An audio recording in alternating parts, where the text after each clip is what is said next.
Time now for the Geico Red Sox moment honoring Roger Clemens and the '86 Red Sox, April 29, '86. What a night. 20 strikeouts against the Seattle Mariners. Complete game, 3-hitter, 20 Ks.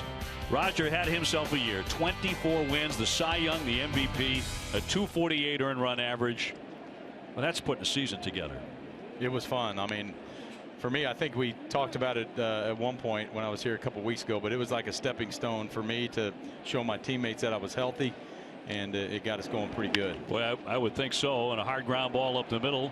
That'll be a base hit for Gonzalez, and the first base runner since that strikeout and pass ball in the first inning off Stephen Wright. That must have been fun today to see the guys. You lose touch with a lot of the guys over the years, obviously, and then all of a sudden you're back together in the center of the field. That's got to feel pretty good. It was great, Jared. It was great to see a bunch of the guys, and we missed Hursty, I think, Calvin. There's a few guys not here, but it was a good collection of guys, and just big smiles when you see them. And like I said, there's two of them you just saw right there. Dwight Evans and Jimmy Rice. They showed me the ropes along with Bruce Hurst quite a bit when I was 23 years old. Reynolds, the batter here. And I got to ask you, when you get back together with all those guys, is it like being a team again? Do you turn into a 23-year-old again? Well, I do. I mean, I take a backseat to all the guys and listen to stories, and we did quite a few interviews today. I think they're going to put together a little special, and so you had some. I had some questions asked to me that I had totally forgot that happened during the year, and I tried to respond to them, and it was a lot of fun. Heading down to second base, Gonzalez, and he will reach as that knuckleball continues to dance. A little humidity. That ball might dance a little bit tonight. That time there, the runner at first base, Gonzalez, wasn't quite sure at first how far this got away from Hannigan, but again it hits the bottom part of the glove, and it took a while for Gonzalez at first base to take off the second, but he finally does get in the scoring position. It's already 2 pass balls charged to Hannigan. 1-1 to Reynolds, and there's another one that pops out of his mitt and down to third base, Gonzalez. Boy, this is something, and it's a tough night for Mr. Hannigan already. Now, you can imagine waking up in the morning and know that your duty that night is to catch a knuckleball. That's got to be, it's got to be an uncomfortable day. They're going to rule that a wild pitch. Well, the knuckleball, you could do that with all of them. Yeah. So man at third with nobody out. And tap to the right side. That's going to get the run in as Pedroia goes to first base to retire Reynolds. Hey, Roger, let's ask you about that '86 club. I mean, part of something special. And when did you really feel, that this club, that club there, had the ability to go to the World Series? I think after All-Star break, you start really looking at numbers and seeing what it's going to take to get in. I think we won 94, 95 games. Donnie Baylor, who we didn't see Donnie today, but Donnie, I think, led the team in home runs. He was 36, 37 years old. Again, we had some great seniors on the team that led by example, showed us younger players. And then we had, I think, I had 24 wins. Oil King came along with 16 or 17 or 18. Hursty had his. So everybody kind of, played that part.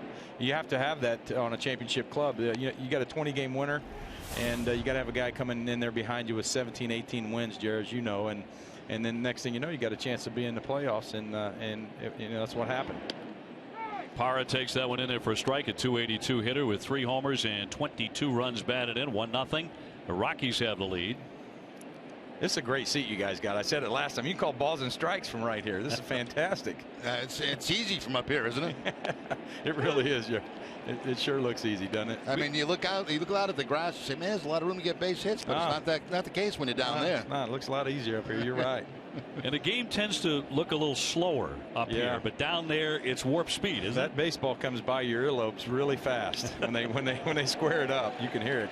Cutting a miss for strike 3 as Parra goes down, and that's 4 strikeouts in the ball game for Stephen Wright, and 2 away in front of Ryan Rayburn. You talk about the personality of a team.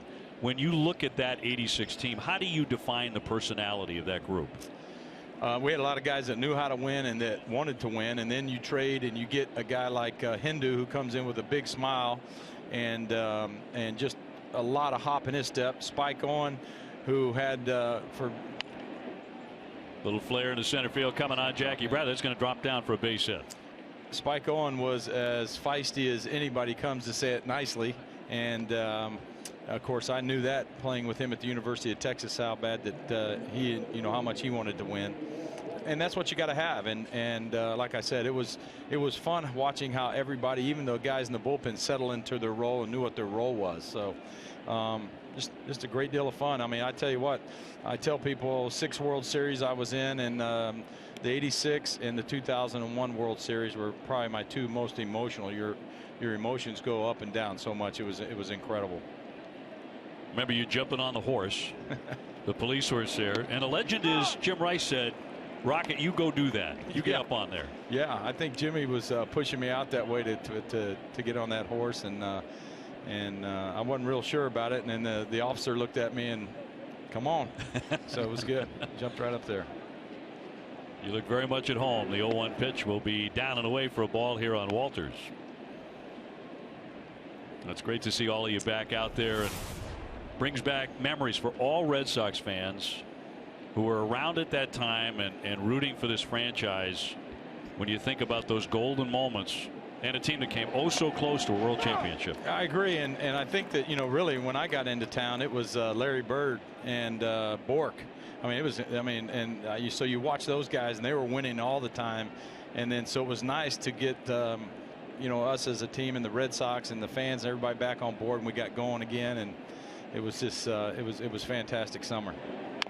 1-2 hammered. Pedroia will fill the hole, and it was Larry Bird who said, after you struck out 20, he's taking the spotlight away from me. This is going to be the case for a long time to come. Rocket, always great to see you. Good to see you all. Thanks again. so much. Thank you. Jim Rice will be with us in just a little bit.